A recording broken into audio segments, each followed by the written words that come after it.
El vaso de leche. Manuel Rojas fue un escritor nacido en Argentina en 1896 y posteriormente, en su adolescencia, se radica en Chile, donde desarrolla su carrera como escritor. Entre sus obras destacan novelas como Hijo de ladrón y La oscura vida radiante, además de cuentos como El delincuente, El vaso de leche, El fantasma del patio y Pancho Rojas, entre otros. En su larga biografía también destacan ensayos y poesía. El cuento El vaso de leche fue escrito en el año 1959. Relato por Pablo de Sila.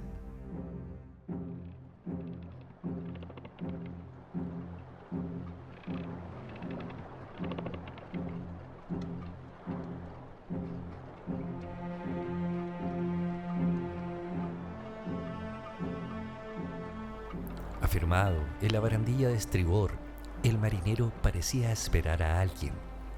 Tenía en la mano izquierda un envoltorio de papel blanco, manchado de grasa en varias partes. Con la otra mano atendía la pipa. Entre unos vagones apareció un joven delgado. Se detuvo un instante, miró hacia el mar y avanzó después, caminando por la orilla del muelle, con las manos en los bolsillos, distraído o pensando. Cuando pasó frente al barco, el marinero le gritó en inglés: I say, look here. Oiga, mire. El joven levantó la cabeza y sin detenerse contestó en el mismo idioma: Hello. What? Hola, ¿qué? Are you hungry? ¿Tienes hambre?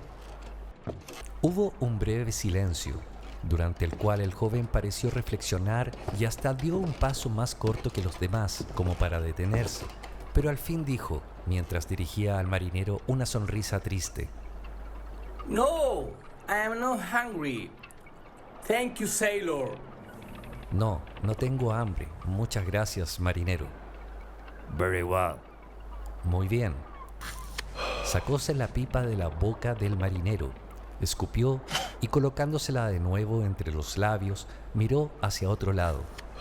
El joven, avergonzado de que su aspecto despertara sentimientos de caridad, pareció apresurar el paso, como temiendo arrepentirse de su negativa. Un instante después, un magnífico vagabundo, vestido inverosímilmente de harapos, grandes zapatos rotos, larga barba rubia y ojos azules, pasó ante el marinero, y éste, sin llamarlo previamente, le gritó: Are you hungry? ¿Tienes hambre? No había terminado aún su pregunta cuando el atorrante, mirando con ojos brillantes el paquete que el marinero tenía en las manos, contestó apresuradamente: Yes, sir. I'm very much hungry. Sí, señor, tengo harta hambre. Sonrió el marinero. El paquete voló en el aire y fue a caer entre las manos ávidas del hambriento. Ni siquiera dio las gracias y, abriendo el envoltorio calentito aún, sentóse en el suelo, restregándose las manos alegremente al contemplar su contenido. Un atorrante de puerto puede no saber inglés, pero nunca se perdonaría no saber el suficiente como para pedir de comer a uno que habla ese idioma. El joven, que pasara momentos antes, parado a corta distancia de allí, presenció la escena. Él también tenía hambre. Hacía 3 días justos que no comía, 3 largos días. Y más por timidez y vergüenza que por orgullo, se resistía a pararse delante de las escalas de los vapores a las horas de comida, esperando de la generosidad de los marineros algún paquete que contuviera restos de guisos y trozos de carne. No podía hacerlo, no podría hacerlo nunca, y cuando, como en el caso reciente, alguno le ofrecía sus obras, las rechazaba heroicamente, sintiendo que la negativa aumentaba su hambre.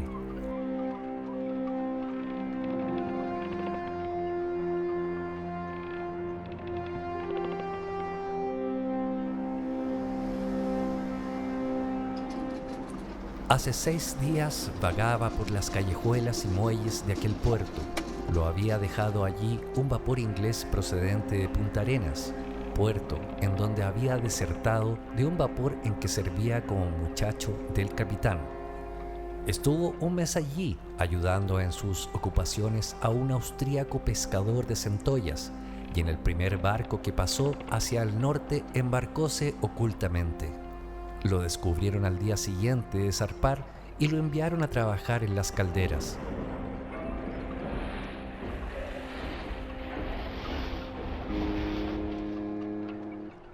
En el primer puerto grande que tocó el vapor lo desembarcaron, y allí quedó como un fardo sin dirección ni destinatario, sin conocer a nadie, sin un centavo en los bolsillos y sin saber trabajar en oficio alguno. Mientras estuvo allí el vapor, pudo comer, pero después la ciudad enorme, que se alzaba más allá de las callejuelas llenas de tabernas y posadas pobres, no le atraía. Le parecía un lugar de esclavitud, sin aire, oscuro, sin esa grandeza amplia del mar, y entre cuyas altas paredes y calles rectas la gente vive y muere aturdida por un tráfago angustioso. Estaba poseído por la obsesión del mar, que tuerce las vidas más lisas y definidas como un brazo poderoso, una delgada varilla. Aunque era muy joven, había hecho varios viajes por las costas de América del Sur en diversos vapores, desempeñando distintos trabajos y faenas y trabajos que en tierra casi no tenían aplicación. Después que se fue el vapor, anduvo y anduvo, esperando del azar algo que le permitiera vivir de algún modo mientras tomaba sus canchas familiares, pero no encontró nada. El puerto tenía poco movimiento, y en los contados vapores en que se trabajaba no lo aceptaron. Ambulaban por allí infinidades de vagabundos de profesión, marineros sin contrata como él, desertados de un vapor o prófugos de algún delito, atorrantes, abandonados al ocio, que se mantienen de no sé qué se sabe, mendigando o robando, pasando los días como las cuentas de un rosario mugriento, esperando quién sabe qué extraños acontecimientos, o no esperando nada, individuos de las razas y pueblos más exóticos y extraños, aún de aquellos en cuya existencia no se cree hasta no haber visto un ejemplar vivo.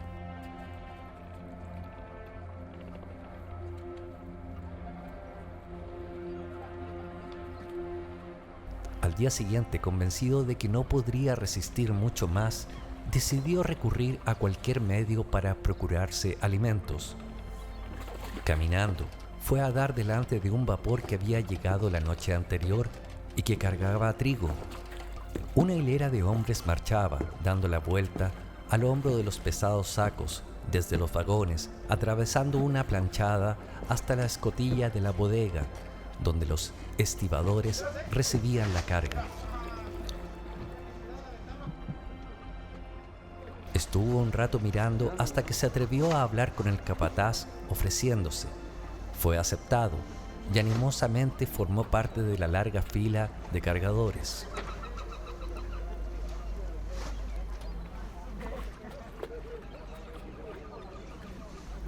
Durante el primer tiempo de la jornada trabajó bien, pero después empezó a sentirse fatigado y le vinieron vahíos. Vacilando en la planchada cuando marchaba con la carga al hombro, viendo que a sus pies la abertura formada por el costado del vapor y el murallón del muelle, en el fondo de la cual el mar, manchado de aceite y cubierto de desperdicios, gogloteaba sordamente. A la hora de almorzar hubo un breve descanso, y en tanto que algunos fueron a comer en los figones cercanos, otros comían lo que habían llevado. Él se tendió en el suelo a descansar, disimulando su hambre. Terminó la jornada completamente agotado, cubierto de sudor, reducido ya a lo último. Mientras los trabajadores se retiraban, se sentó en unas bolsas acechando al capataz, y cuando se hubo marchado el último, se acercó a él y confuso y titubeante, aunque sin contarle lo que le sucedía, le preguntó si podían pagarle inmediatamente o si era posible conseguir un adelanto a cuenta de lo ganado. El capataz le contestó que la costumbre era pagar al final del trabajo, que sería necesario trabajar el día siguiente para concluir de cargar el vapor. Un día más, por otro lado, no adelantaban un centavo. Pero, si usted necesita, yo podría prestarle unos 40 centavos. No tengo más.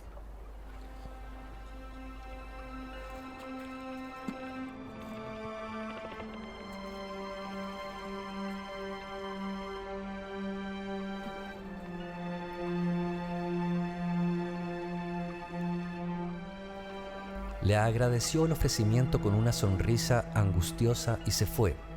Le acometió entonces una desesperación aguda. Tenía hambre, hambre, hambre. Un hambre que lo doblegaba como un latigazo. Veía todo a través de una niebla azul y al andar vacilaba como un borracho. Sin embargo, no habría podido quejarse ni gritar, pues su sufrimiento era oscuro y fatigante. No era dolor, sino angustia sorda, acabamiento. Le parecía que estaba aplastado por un gran peso. Sintió de pronto como una quemadura en las entrañas y se detuvo. Se fue inclinando, doblándose forzadamente como una barra de hierro y creyó que iba a caer. En ese instante, como si una ventana se hubiera abierto ante él, vio su casa, el paisaje que se veía desde ella, el rostro de su madre y el de sus hermanas. Todo lo que él quería y amaba apareció y desapareció ante sus ojos cerrados por la fatiga. Después, poco a poco, cesó el desvanecimiento y se fue enderezando mientras la quemadura se enfriaba despacio. Por fin, se irguió respirando profundamente. 1 hora más y caería al suelo.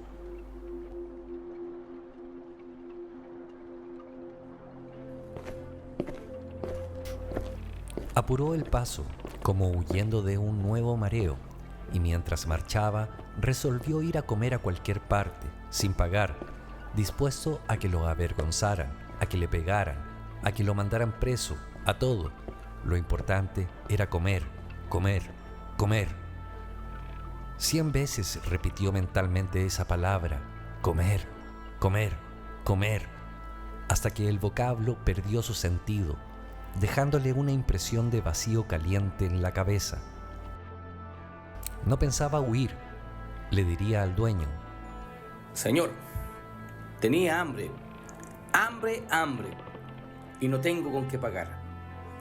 Haga lo que quiera. Llegó hasta las primeras calles de la ciudad y en una de ellas encontró una lechería. Era un negocito muy claro y limpio, lleno de mesitas con cubiertas de mármol. Detrás del mostrador estaba de pie una señora rubia con un delantal blanquísimo. Eligió ese negocio. La calle era poco transitada. Habría podido comer en uno de los figones que estaba junto al muelle, pero se encontraban llenos de gente que jugaba y bebía. En la lechería no había sino un cliente. Era un vejete de anteojos que, con la nariz metida entre las hojas de un periódico leyendo, permanecía inmóvil, como pegado en la silla. Sobre la mesita había un vaso de leche a medio consumir. Esperó que se retirara, paseando por la acera, sintiendo que poco a poco se le encendía en el estómago la quemadura de antes, y esperó 5, 10, hasta 15 minutos. Se cansó y se paró a un lado de la puerta, desde donde lanzaba al viejo unas miradas que parecían pedradas. ¿Qué diablos leería con tanta atención? Llegó a imaginarse que era un enemigo suyo, el cual, sabiendo sus intenciones, se hubiera propuesto entorpecerlas. Le daban ganas de entrar y decirle algo fuerte que le obligara a marcharse, una grosería o una frase que le indicase que no tenía derecho a permanecer 1 hora sentado y leyendo por un gasto tan reducido. Por fin el cliente terminó su lectura, o por lo menos la interrumpió. Se bebió de un sorbo el resto de leche que contenía el vaso, se levantó pausadamente, pagó y se dirigió a la puerta. Salió. Era un vejete encorvado, con trazas de carpintero o barnizador. Apenas estuvo en la calle se afirmó los anteojos, metió de nuevo la nariz entre las hojas del periódico y se fue, caminando despacito y deteniéndose cada 10 pasos para leer con más detenimiento. Esperó que se alejara y entró. Un momento estuvo parado a la entrada, indeciso, no sabía dónde sentarse. Por fin eligió una mesa y se dirigió hacia ella. Pero a mitad de camino se arrepintió, retrocedió y tropezó en una silla, instalándose después en un rincón.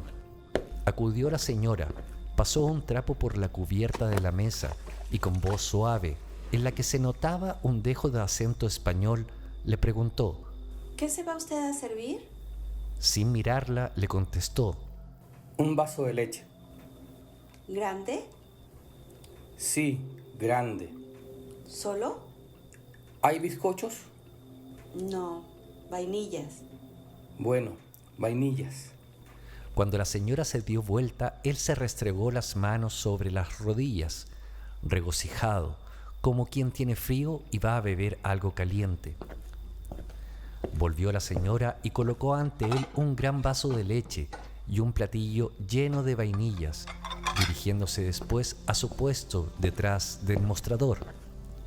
Su primer impulso fue el de beberse la leche de un trago y comerse después las vainillas, pero enseguida se arrepintió. Sentía que los ojos de la mujer lo miraban con curiosidad. No se atrevía a mirarla. Le parecía que, al hacerlo, conocería su estado de ánimo y sus propósitos vergonzosos, y él tendría que levantarse e irse sin probar lo que había pedido. Pausadamente tomó una vainilla, humedeciéndola en la leche, y le dio un bocado. Bebió un sorbo de leche y sintió que la quemadura, ya encendida en su estómago, se apagaba y deshacía.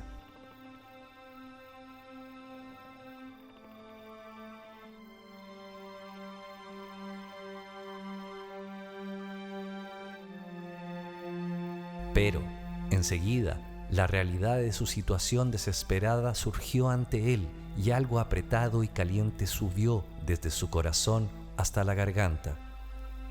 Se dio cuenta que iba a sollozar a gritos, y aunque sabía que la señora lo estaba mirando, no pudo rechazar ni deshacer aquel nudo ardiente que se estrechaba más y más. Resistió, y mientras resistía, comió apresuradamente, como asustado, temiendo que el llanto le impidiera comer. Cuando terminó con la leche y las vainillas, se le nublaron los ojos y algo tibio rodó por su nariz, cayendo dentro del vaso. Un terrible sollozo lo sacudió hasta los zapatos. Afirmó la cabeza en las manos y durante mucho rato lloró. Lloró con pena, con rabia, con ganas de llorar, como si nunca hubiera llorado.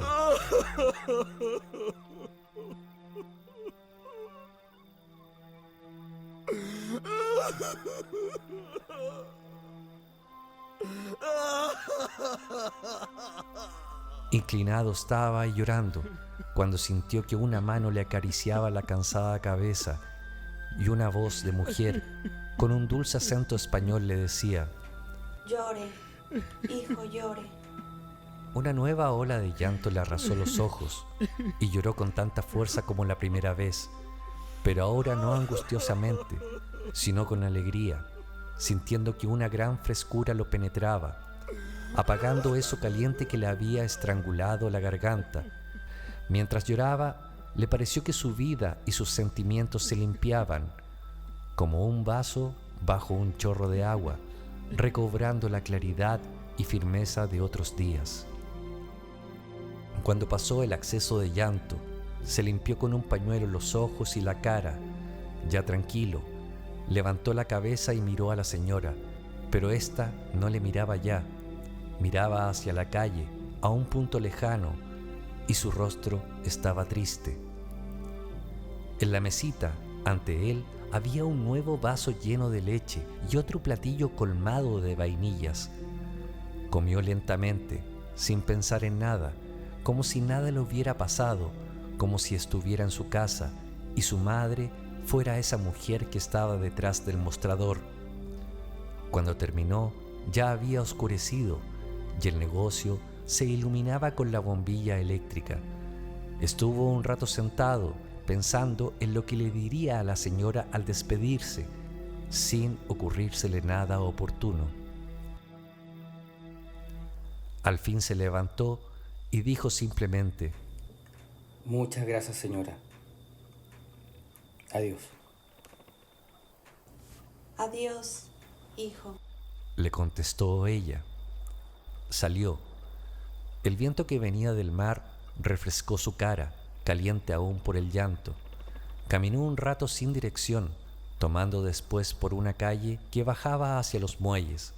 La noche era hermosísima y grandes estrellas aparecían en el cielo de verano. Pensó en la señora rubia que tan generosamente se había conducido e hizo propósitos de pagarle y recompensarla de una manera digna cuando tuviera dinero. Pero estos pensamientos de gratitud se desvanecían junto con el ardor de su rostro, hasta que no quedó ninguno, y el hecho reciente retrocedió y se perdió en los recodos de su vida pasada. De pronto se sorprendió cantando algo en voz baja. Se irguió alegremente, pisando con firmeza y decisión. Llegó a la orilla del mar y anduvo de un lado para otro, elásticamente, sintiéndose rehacer, como si sus fuerzas anteriores, antes dispersas, se reunieran y amalgamaran sólidamente. Después, la fatiga del trabajo empezó a subirle por las piernas en un lento hormigueo y se sentó sobre un montón de bolsas. Miró el mar. Las luces del muelle y las de los barcos se extendían por el agua en un reguero rojizo y dorado, temblando suavemente. Se tendió de espaldas, mirando el cielo largo rato. No tenía ganas de pensar, ni de cantar, ni de hablar. Se sentía vivir, nada más, hasta que se quedó dormido con el rostro vuelto hacia el mar.